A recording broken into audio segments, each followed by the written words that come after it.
Il est 7 heures sur l'ensemble des réseaux synchronisés de Solo Média, le journal. Voici les principaux titres. Le professeur Cheikh Oumar Diagne et l'avocat Maître Moussa Diop sont convoqués ce vendredi à la sûreté urbaine du commissariat central de Dakar. Cela à la suite d'une haute saisine du procureur de la République après des déclarations controversées visant le Premier ministre Ousmane Sonko. Marche des producteurs de la zone des Niayes, ils rencontrent d'énormes difficultés liées à la commercialisation de leur production, notamment les pommes de terre et les oignons. Et puis le G7 est en grève totale aujourd'hui sur toute l'étendue du territoire national. Le groupe des 7 syndicats les plus représentatifs dénonce l'inertie de l'État face à leurs revendications. L'Inter, le sport et la revue de la presse mettront un terme à ce journal.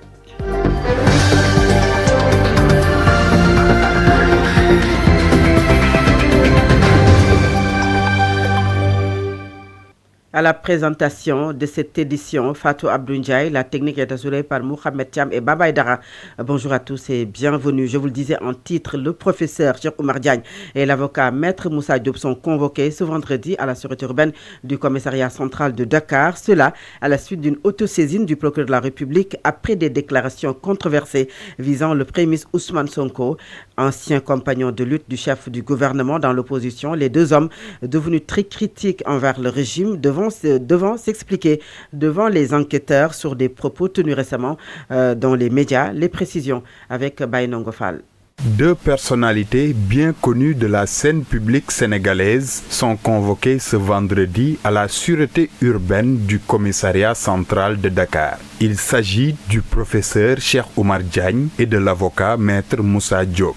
Les deux hommes devront répondre à la convocation des enquêteurs placés sous l'autorité du commissaire divisionnaire Mamadou Tendeng. D'après des sources judiciaires, cette double procédure fait suite à une autosaisine du procureur de la République près le tribunal de grande instance hors classe de Dakar après des déclarations publiques jugées graves. En cause, des propos tenus par Cheikh Oumar Diagne sur un plateau de télévision où il a accusé le Premier ministre Ousmane Sonko d'être, je cite, le commanditaire de la mort de l'étudiant Abdoulaye Ba à l'université Cheikh Anta Diop de Dakar. Des accusations qui ont rapidement suscité de vives réactions dans l'espace public.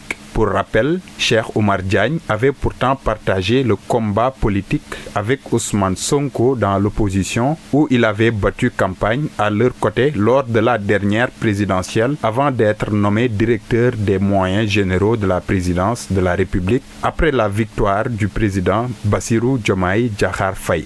Il sera toutefois démis de ses fonctions quelques mois plus tard après des prises de position jugées contradictoires avec celles du Premier ministre. De son côté, Maître Moussa Diop est également visé pour des déclarations faites sur un plateau de télévision dans lesquelles il affirmait que le chef du gouvernement entretiendrait des relations amicales avec des homosexuels. Ancien membre de la coalition Diomaye Président, l'avocat s'est depuis montré très critique envers le Premier ministre, estimant que sa position et sa politique ne mèneront nulle part le Sénégal. Face à ces accusations, la justice veut désormais faire toute la lumière. Cheikh Oumar Diagne et Maître Moussa Diop devront donc convaincre les enquêteurs lors de leur audition s'ils espèrent quitter les locaux de la sûreté urbaine libre à l'issue de leurs interrogatoires.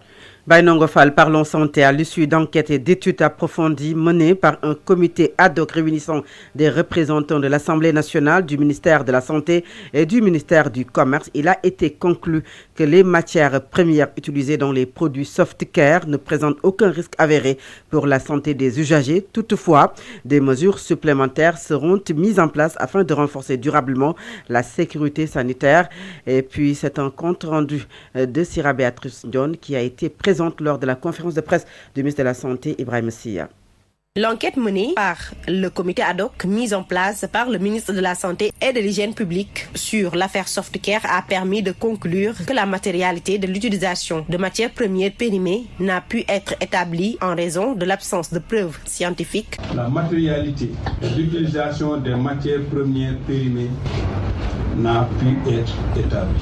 Le risque sanitaire n'a pas été justifié par des preuves scientifiques et techniques. Les inspections ne se sont pas reposées sur des fondements juridiques clairs, absence du décret d'application prévu par la loi 06 encadrant les produits cosmétiques. Selon le ministre de la Santé, la conduite des inspections de l'ARP, caractérisée par la décision de retrait du marché des produits Softcare, a également été prise en violation des dispositions réglementaires en vigueur. La décision de retrait a été prise en violation des dispositions réglementaires, absence de tests préalables, des faiblesses dans le système de management de qualité ont été aussi relevées, notamment en matière de gestion des produits périmés et d'étiquetage, compliquant toute action de retrait ciblé par lot ou série en cas de nécessité. Afin de renforcer durablement la sécurité sanitaire des usagers, plusieurs mesures ont été mises en place par les autorités compétentes, selon Ibrahim Sy. Il s'agit d'accélérer l'adoption du décret encadrant les produits cosmétiques et d'hygiène corporelle, d'élaborer des normes nationales pour la qualité et l'étiquetage, de créer un cadre formel de coordination interinstitutionnelle entre l'ARP et la direction du commerce intérieur, de mettre en place un dispositif renforcé de matériaux vigilants, d'accompagner les industries vers une conformité complète aux exigences réglementaires, de mieux prendre en compte la problématique du contrôle de la qualité des produits non alimentaires. Malgré l'écart constaté entre les quantités de matières premières détruites par l'entreprise Softcare et celles relevées par l'inspection, le ministère rassure que les produits finis issus des matières premières incriminées sont absents de la base de données des ventes de l'usine. En 2025, cela confirme la non-commercialisation des produits en question, au moins depuis le 31 décembre 2024.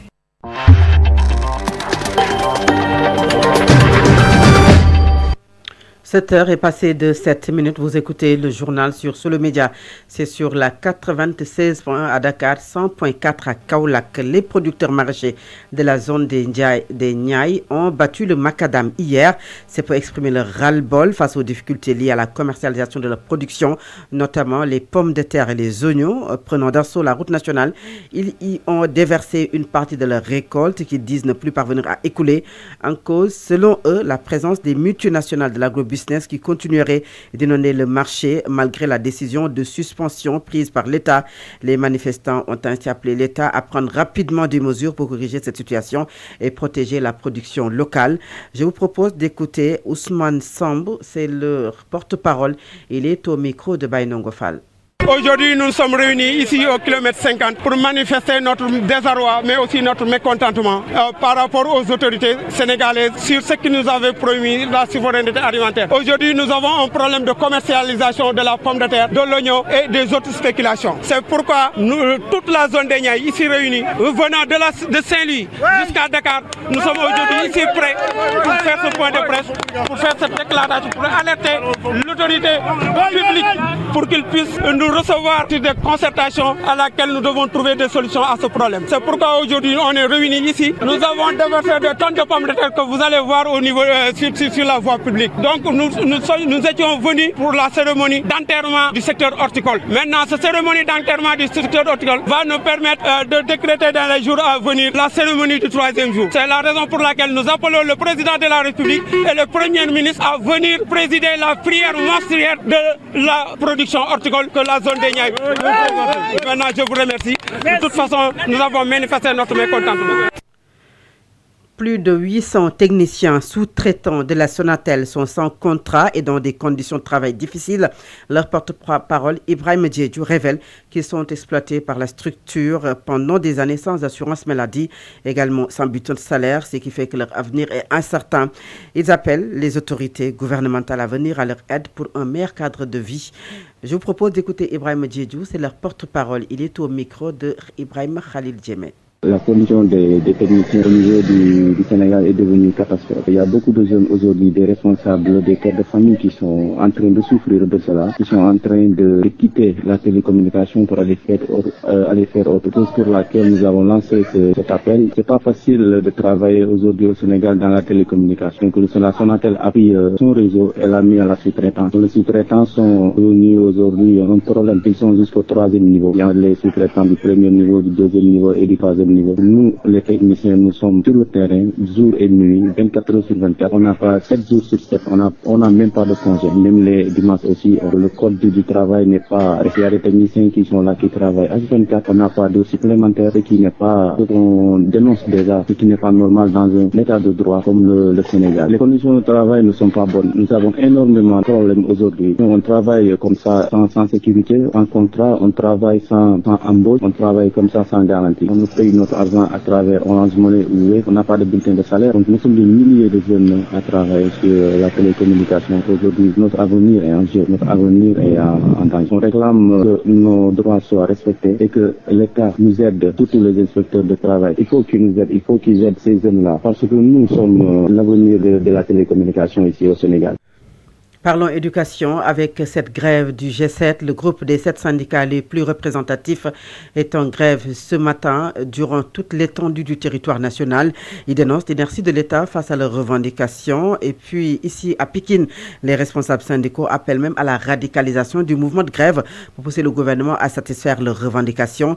Le G7 a tenu un sitting hier devant l'IA de Pikine-Guédiawaye. Hamidou Djedjou, le secrétaire général du CELS, membre également du G7, est au micro d'Ibrahima Khalil Djemen. Nous avons demandé au gouvernement du Sénégal, en tant qu'État qui nous représente, vous et moi, d'avoir une posture de résolution des problèmes que les enseignants posent. Non pour nous menacer, non pas faire dans des méthodes fascistes qui relèvent du Moyen-Âge et de la dictature. Nous faisons face à une dictature rampante. Nous faisons face à des manipulations de toutes sortes. Aujourd'hui, de l'autre côté, on nous met à mal avec l'opinion sous prétexte que le gouvernement a trouvé solution aux problèmes que nous posons. Que non, aucune question n'est totalement résolue à ce jour. La question qui a semblé correcte en début de solution, c'est celle des décisionnaires. Encore que pour cette question des décisionnaires, il reste encore. Chers enseignants, il est donc venu pour nous, mais que face à ces multitudes de préoccupations, face à la précarité de la fonction enseignante, face au louvoiement auquel nous avons affaire, le gouvernement nous rétorque de la manipulation. Aujourd'hui, le gouvernement a opéré à des fonctions. Sur le principe, aucun enseignant n'a un problème. Mais comment on peut assister et accepter qu'un enseignant qui n'a pas fait la grève soit fonctionnaire? Le jour de grève, qu'il soit débrayage ou quoi, est comptabilisé comme journée de grève. C'est ça que nous appelons la manipulation et le vol d'État. Reparlons de la suppression des 19 nouvelles entités publiques après celle du Haut Conseil des collectivités territoriales et du Conseil économique, social et environnemental. Cela marque une nouvelle étape dans la politique de commercialisation du train de vie de l'État engagé par les autorités. Selon l'économiste Mor Gassama, cette réforme vise à alléger les charges de fonctionnement et à améliorer l'efficacité de l'action publique. Mor Gassama est au micro de Bainongo Fall. La décision prise par le gouvernement donc de supprimer 19 entités, ce qui va engendrer des économies de budget de montant d'environ 55 milliards sur les 5 ans à venir. Vraiment, cette décision a salué.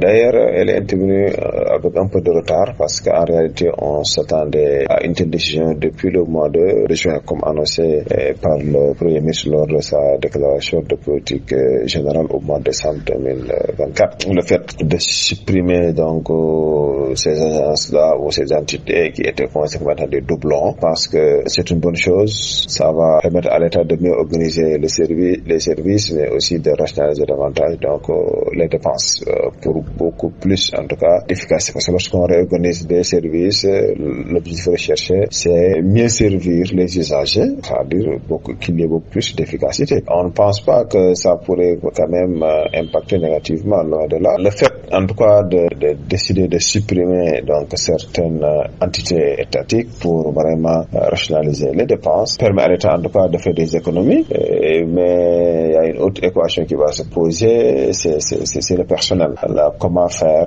pour redéployer le personnel? D'abord, qui retenir et qui redéployer ailleurs? Est-ce qu'il faudrait les garder ou plutôt les recycler ou purement et simplement les libérer? Tout dépendra donc de l'évaluation des besoins.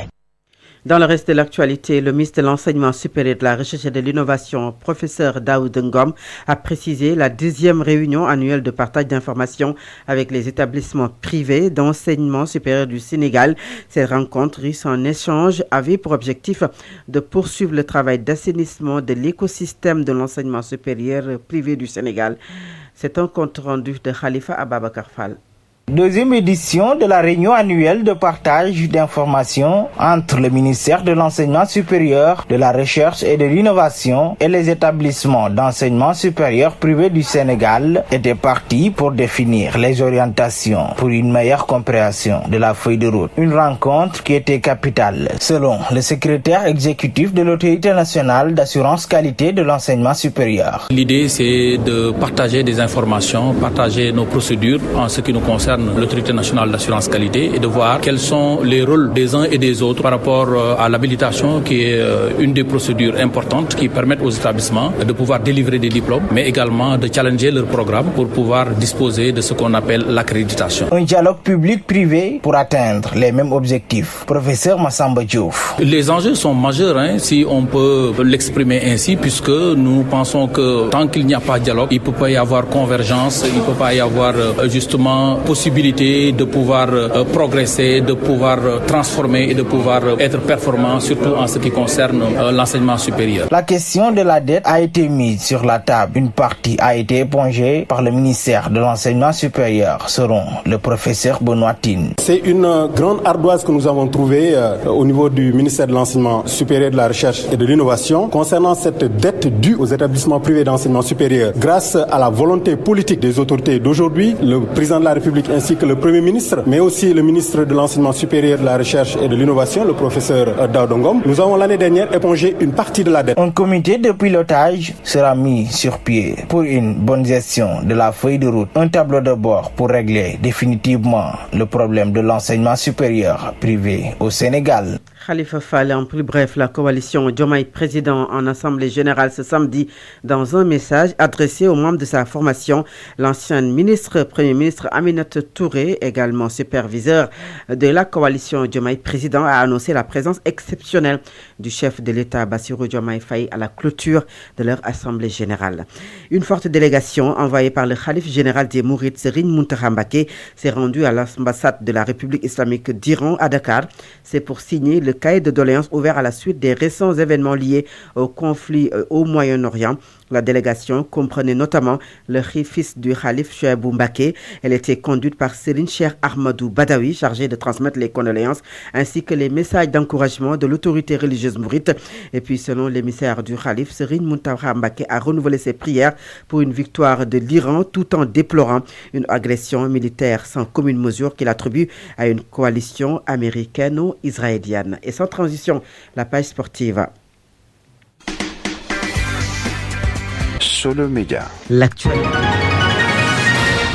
Actualité internationale.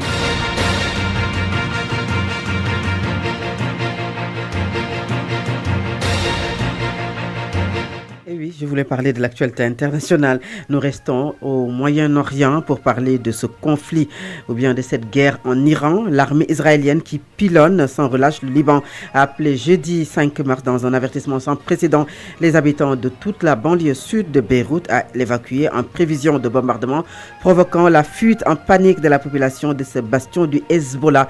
Le Liban a été entraîné lundi dans la guerre après une première attaque contre Israël du mouvement pro-iranien qui a affirmé vouloir venger la mort du guide suprême iranien, l'ayatollah Ali Khamenei. Et des dizaines de milliers de familles tentent de fuir la région menacée par les Israéliens dans un grand désordre alors que les frappes israéliennes ont déjà fait 102 morts et 638 blessés au Liban. Lundi, selon le ministère libanais de la Santé, des embouteillages monstres se sont formés sur l'autoroute qui va vers l'est en direction de la plaine de la Beka j'y arrive, de la Beka et sur celle du nord qui mène au Mont Liban. Les artères secondaires qui vont vers le centre du Beyrouth sont également engorgées et la circulation se fait au pas de tortue, rapportent également les correspondants de la radio France Internationale à Beyrouth. Et puis la télévision publique iranienne a fait état de plusieurs explosions ce matin. C'est dans l'ouest et l'est de Téhéran après que l'armée israélienne a annoncé une vague de frappes à grande échelle contre l'infrastructure du régime terroriste iranien à Téhéran. De son côté, le groupe pro-iranien libanais Hezbollah a émis un ordre d'évacuation concernant les localités israéliennes situées à moins de 5 km de la frontière dans un message calqué sur ce que diffuse l'armée israélienne avant de frapper le Liban. À présent, c'est la page sportive. Solo Média. L'actualité sportive.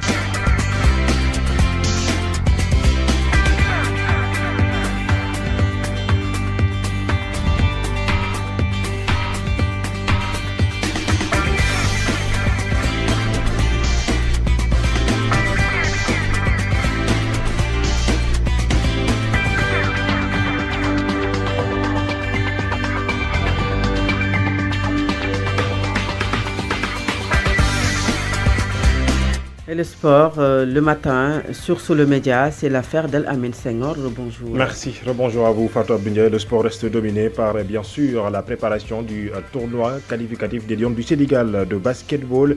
Eh bien, vous le savez, elles vont bien entendu donc aller titiller les grandes nations de football. L'équipe nationale du Sénégal de Cheikh Sarr poursuit sa préparation au niveau du stadium Marius Ndiaye. C'est donc hier qu'elles ont tenu leur 3e séance d'entraînement et elles vont poursuivre donc leur séance d'entraînement ce vendredi en attendant donc leur départ pour cette compétition qui est prévue donc du 11 au 17 de ce mois-ci. L'actualité aussi, c'est le football, la CAN féminine est reportée, bien entendu, finalement et officiellement au mois de juillet prochain. Le Maroc reste toujours le pays hôte. En octobre 2024, la Confédération africaine de football a attribué au Maroc l'organisation de la Coupe d'Afrique des Nations féminines 2026. Total Energy CAF WAFCON 2026, la compétition était donc initialement prévue du 17 de ce mois-ci au 3 avril 2026. Après des discussions entre la CAF, la Fédération internationale de Football Association, le FIFA et d'autres partenaires, la CAF a donc pris la décision de reprogrammer le tournoi du 25 juillet au 16 août à venir afin de garantir le succès de cette importante compétition féminine. À la lumière de certaines circonstances imprévues, les préparatifs de la Total Energy AFCON se poursuivent et toutes les parties prenantes se disent confiantes quant au bon déroulement et au succès de l'événement. Le Maroc reste toujours le pays hôte de cette compétition. Toujours pour parler du Maroc, finalement et officiellement, Walid Regragui n'est plus le coach du Maroc. C'est donc officiel, la Fédération royale marocaine de football a annoncé ce jeudi, donc hier, Mohamed Ouabi comme nouveau sélectionneur des Lions de l'Atlas en remplacement de Walid Regragui. Le football avec le championnat d'Angleterre, surtout la prestation XXL du jeune Sénégalais Ismaïla Sarr hier face à Tottenham de Pape Makhtar Sarr, le jeune Sénégalais natif de Thiès. Ismaïla Sarr a été hier le bourreau de Tottenham, 2 buts marqués dans ce match. Score final 3-1, c'est le score donc qui a départagé les deux équipes. Tottenham de Pape Makhtar Sarr qui encore une fois est en train donc de couler dans le bas du tableau de Prime League, et Ismaïla Sarr donc avec son club Crystal Palace qui se relance dans la course bien sûr au podium. Et pour finir avec le championnat de France, le Paris Saint-Germain joue le Monaco. Ce sera donc un remake du match de 16e finale de la Ligue des Champions. Ce sera donc ce matin ou ce soir à partir de 19h45. Ce sera au Parc des Princes. Fatou Abdoulaye. Et vous ne me donnez plus les informations concernant mon équipe Oviedo en Espagne. Hier, Oviedo a été défait par le Rayo Vallecano de Pathé Ismaïla Aziz. Ça, c'est pas une bonne nouvelle. Merci beaucoup, Amin Senghor. Le dernier point de cette édition, c'est la revue de la presse. Solo Media Group. La revue de presse.